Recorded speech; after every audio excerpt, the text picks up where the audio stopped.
Life में ठोकर लगना तो बहुत जरूरी है, क्योंकि ताश में जोकर और जिंदगी में ठोकर कभी भी माहौल बदल सकते हैं। और बुरा वक्त से कभी घबराना नहीं चाहिए, क्योंकि बुरा वक्त ही बताता है कि लोग क्या थे और हम क्या समझ रहे थे। आप किसी भी काम को अगर लगातार 21 दिन करते हैं तो धीरे धीरे वो आपकी आदत बन जाती है, और अगर किसी काम को लगातार 90 दिन कर देते हैं तो फिर वो आपकी दिनचर्या बन जाती है। अब आप डिसाइड कीजिए कि आप अच्छे काम को करना चाहते हैं या गलत काम। जिस किसी ने भी बेइज्जत किया, जिस किसी ने भी धोखा दिया है ना, जिस किसी ने भी हाथ छोड़ा, जिस किसी ने भी इग्नोर किया, उससे बदला लेंगे। खुद से एक वादा कर लो आज की, जिसने हमारे मैसेजेस को अनसीन किया, एक दिन वो हमारी व्हाट्सएप डीपी देखने तक को तरस जाए। जिसने हमारे मैसेजेस को अनसीन किया, एक दिन हमारी व्हाट्सएप डीपी तक देखने को तरस जाए। वापस मिलने वो जरूर आएंगे, पर तब हमसे नहीं, हमारे पीए से टाइम लेकर जाएंगे। जीवन में कहीं पे भी बाबू आत्मसम्मान से बढ़कर यदि स्वर्ग भी दिया जाए ना तो ठुकरा दीजिएगा। सर आत्मसम्मान नहीं रहेगा तो किस काम का चाहिए यहाँ पर? दुनिया ना केवल कामयाब को पूछती है। एक माँ बाप के अगर 2 लड़के हैं, एक सफल एक असफल, तो माँ बाप एगो को रोटी देगा, एगो के रोटी में घी लगाएगा। हम खाओ खाते नहीं हो आजकल, खा और टुकुर टुकुर देख रहा है। हमको भी पूछ लो। एक दिन पढ़ाई ना करने का नुकसान आप जानते हो। आप जिस एग्जाम की तैयारी कर रहे हो उसमें आप ही की जितनी काबिलियत वाले लाखों स्टूडेंट तैयारी कर रहे हैं। एक ना दिन जो है पढ़ाई करने का मतलब यह है कि हजारों स्टूडेंट आपसे आगे निकल गए। जो डेली बढ़ेगा, एक भी बिना दिन ब्रेक किए हुए, क्योंकि जो कंसिस्टेंसी के साथ पढ़ाई करेगा, डेली के डेली पढ़ाई करेगा, वही सिलेक्शन का स्वाद चखेगा और वही आखिरी इंस्पेक्टर बनेगा। आप भले 1 साल लेट से तैयारी करो, लेकिन 1 साल लापरवाही मत करो। अपने आप से आज पूछ लो, अगर मन भटक रहा है इधर उधर, तो हम कहते हैं कि 1 साल तुम देर से ही चालू करो, लेकिन बीच से मत लौटो, क्योंकि आधे रास्ते से लौटने से बेटर है कि उसी रास्ते पे आगे चल दो, क्योंकि उतनी ही दूरी तय करनी पड़ेगी। लौट के आओगे तो खाली हाथ रहोगे, चल जाओगे तो मंजिल मिलेगी यहाँ पर। अगर आपके अंदर जिम्मेदारी है ना, तो आप यकीन मानिए आप चैन से सो नहीं पाएंगे। जिम्मेदारी ऐसी चीज होती है जो रातों की नींद छीन लेती है। रात में जगने वाला हर लड़का आशिक नहीं होता। दुनिया में आप कुछ भी बना, लोग कहते हैं दूसरा ताजमहल नहीं हो सकता, खड़ा कर सकते हैं, माँ नहीं ला सकते, न कभी नहीं ला सकते। आप ऐसा मत समझिएगा ना कि आप छोटे रहेंगे तो ही माँ की जरूरत है। जब बड़े हो जाइएगा, जब कमाने लगिएगा ना, उस समय माँ का एहसास होगा।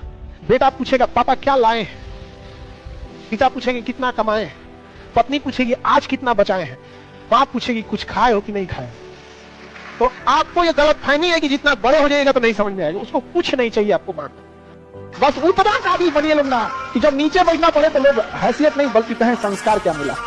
और जब माँ बाप को खरीदारी कराने ले जाइए तो कभी कोई चीज खरीदने से पहले ना प्राइस ना देखना पड़े। माँ बाप को पसंद आ गया पैक कर दो, उस लेवल तक जाना है। इतना ही पैसा रखो, ज्यादा नहीं आप बस। अगर जिस दिन अपनी रॉयल्टी देखनी है, अपनी औकात देखनी है, बहुत कड़ा वर्ड का यूज करें, अपनी औकात देखनी है, तो अपने पिताजी का पैसा इस्तेमाल करना छोड़ दीजिए। शाम तक आपको अपनी औकात समझ में आ जाएगी। आप अपना पेट नहीं पाल सकते हैं, प्यार करने निकले। शाहजहां ने भी ताजमहल बनवाया था तो खुद के पैसे से। जिनके पास शिक्षा नहीं रहती है ना, गांव में आज भी देखिएगा, उनको ये इंतजार रहता है लड़का कब बड़ होगा, लड़कियां कब बड़ होगा। केवल 2 चीज के लिए, लड़कियां बड़ हो जाए उसका ब्याह करा के भेज देना है। जैसे इंटर पास की पिया छौक न जान के ब्याह करा के भेज दो, और लड़का जैसे बड़ा हो गया उसको कमाने भेज दो। किस तरह से कमा रहा है इससे कोई मतलब नहीं है, कोई मतलब नहीं है। बेचारा कितना घंटा काम कर रहा है, ओवर टाइम कर रहा है, वहाँ उसको रहने के लिए सही व्यवस्था है कि नहीं है, खाना सही से मिले, कोई मतलब नहीं। बाबू जब दिवाली आ रहा है, दशहरा आ रहा है, घर पैसा भेज देना। आप लोग खुशनसीब है जो आपके माँ बाप यहाँ पढ़ने के लिए भेजे। अच्छा इंसान होना चाहिए, चाहे वो सरकारी नौकरी में रहे या प्राइवेट नौकरी। एक अच्छा इंसान अगर आपको सूखी रोटी खिलाएगा ना, आप इज्जत से खाइएगा। और सरकारी नौकरी वाला ताना दे के महल में रखेगा ना, तो अच्छा नहीं लगेगा। लेकिन ये आप लोग के माँ बाप को समझ में नहीं आता है। एक से एक कमीना मिलेगा, सब पैसा की कोई कमी नहीं है, लेकिन देख के नफरत हो जाएगा उनसे। बाप के पास पैसे नहीं होता है, और बाप जैसा अमीर दुनिया में नहीं मिलेगा। देखिए आपका बचपना भले गरीबी में बीते, लेकिन बाप का बुढ़ापा गरीबी में नहीं बीतना चाहिए। भले बाप आपको साइकिल न दिला पाए, लेकिन उनको सरकारी गाड़ी में घुमाइएगा। कल के समाज में ना देखते हैं, लड़का लोगों को हम ये कहेंगे कि तुम जिस माँ बाप ने तुम्हें जन्म दिया, तुम उसकी सेवा नहीं करते हो, और सोचते हो कि दूसरे घर से लड़की लाए हैं और वो बहू बन के सास की सेवा करेगी। सोना को जंग लग जाए तो लोहा से कौन उम्मीद रखेगा। दुनिया सफलता में बस एक चीज चाहिए, कहानी उन्हीं के लिए ज्यादा नहीं, समय। आप जिसके पीछे समय दीजिए ना, वो आपका होगा। अभी जो आपका है ना, उसके पीछे समय दिए है, और जो आपका है ना, उसका समय थोड़ा छीन के देखिए। समय मत दीजिए, देखिए वो किसी और का हो। ऊपर वाला भी जब आपको बहुत बड़ा जिम्मेदारी देने वाला होता है ना, तो पहले सोचता है कि इसका थोड़ा सा टेस्ट कर ले।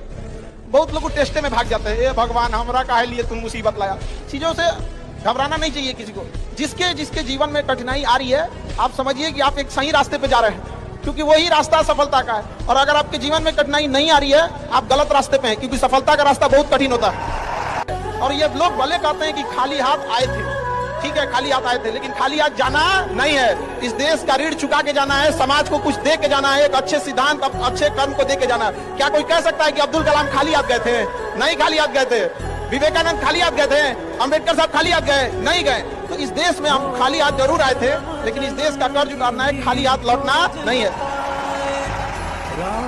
और बुरा वक्त से कभी घबराना नहीं चाहिए, क्योंकि बुरा वक्त ही बताता है कि लोग क्या थे और हम क्या समझ रहे थे। जीवन में ना हमने किताबों से बहुत कम ही सीखा है।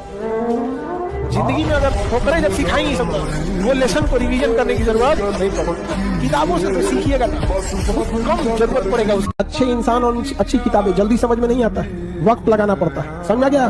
बहुत दूर तक जाना पड़ता है ये जानने के लिए कि करीब कौन था।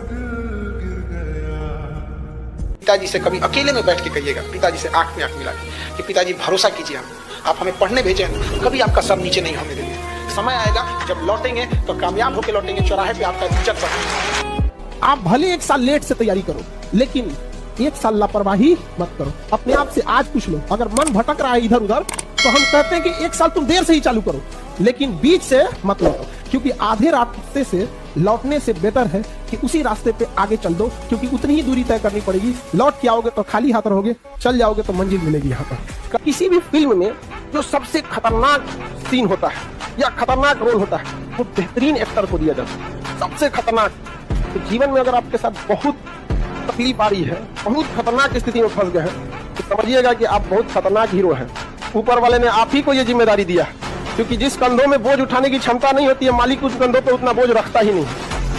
हमेशा एक चीज हम इसलिए आप लोग को हमेशा समझाते हैं, पढ़ लिख कर इतना काबिल बने कि लड़की भले रिजेक्ट कर दे लेकिन उसका बाप सेलेक्ट कर ले।